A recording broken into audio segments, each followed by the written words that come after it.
years of the life of Khalid bin Waleed radiallahu anhu, he was demoted. He couldn't go into the battlefield.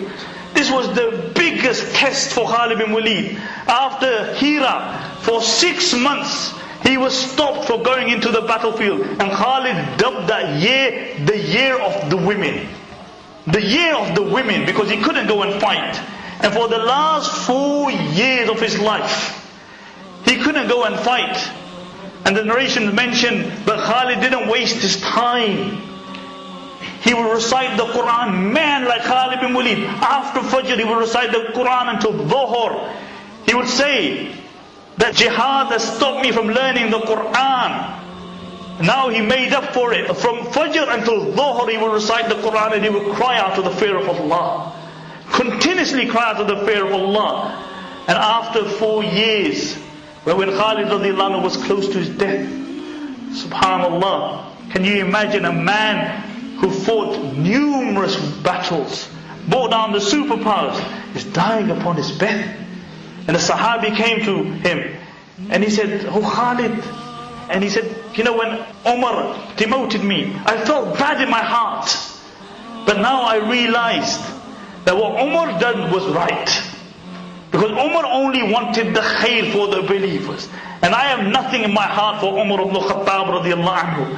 And he was close to his death. And the narration mentioned, when people would walk in, he would show him his arms, that there was not a handspan on his arm which did not have a wound upon it. He would show him right arm, he would show him the left arm, he would show him the chest, he would show him the legs.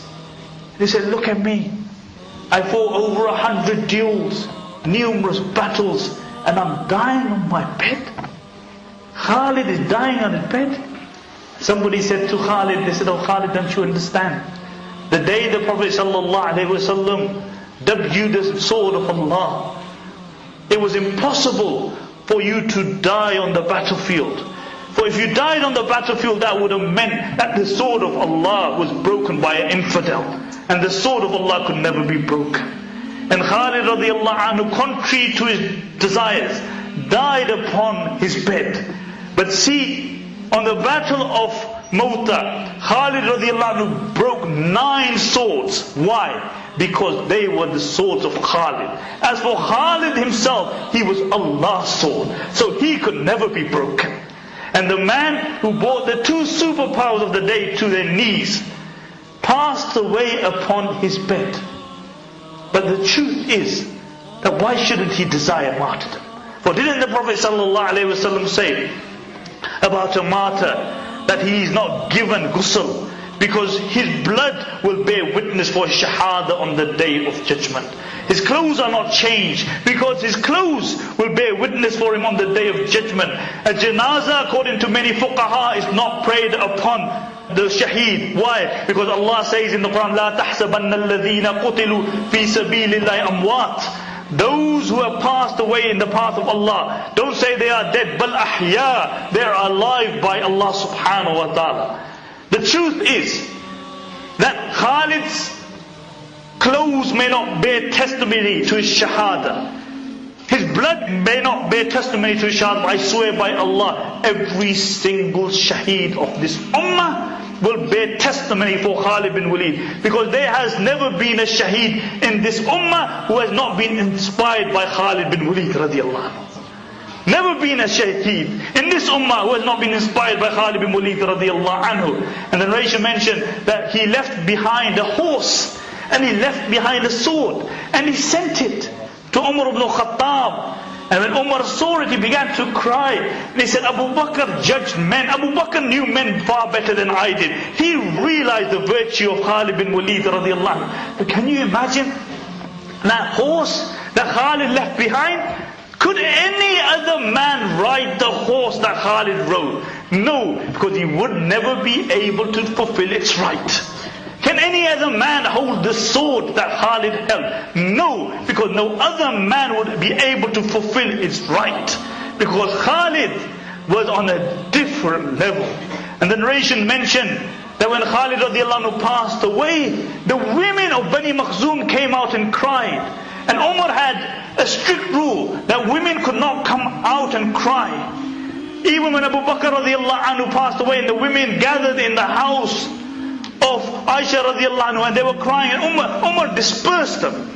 But when it came to Khalid bin Waleed, the man came to Umar and they said, "Oh Umar, the women of Bani Makhzoom are crying over Khalid bin Waleed." And Umar radiallahu anhu said, "May your mother lose you. For the likes of Khalid, those who cry should cry. For the likes of Khalid, those who cry should cry." And then Umar radiallahu anhu heard the mother of Khalid reciting the poetry. He said, "Anta khayrun min alfin idha qubbat wujuh rijali." Said, "You are better than 1,000,000 when men fall on their faces in front of you. That you are more braver than a lion and a tiger and Sahr ibn Abi Ashbali. That you are more generous than that flood that comes down from the mountain." And Umar heard her reciting this, and he said, "The mother of Khalid bin Waleed has spoken the truth. I swear by Allah, if Khalid was better than 1,000,000 at that time, he is better than 1,000,000,000 of today." But the truth is that there will never be another Khalid bin Waleed. By Allah, if you look at Khalid, he was Frederick the Great, Genghis Khan, Napoleon, Taimur, all of them in one. He was more, all of them and more in one. And there will never be another Khalid bin Waleed. As Abu Bakr radiallahu anhu said, and he bore testimony to Khalid bin Waleed. He said, "Ajizat an-nisa an yalidna misla Khalid." Women will never give birth to the likes of Khalid bin Waleed again. May Allah elevate the status of Khalid bin Waleed on our behalf. Ameen. May Allah subhanahu wa ta'ala reunite us with the likes of Khalid bin Waleed and the other Sahaba radiallahu anhum on the day of judgment.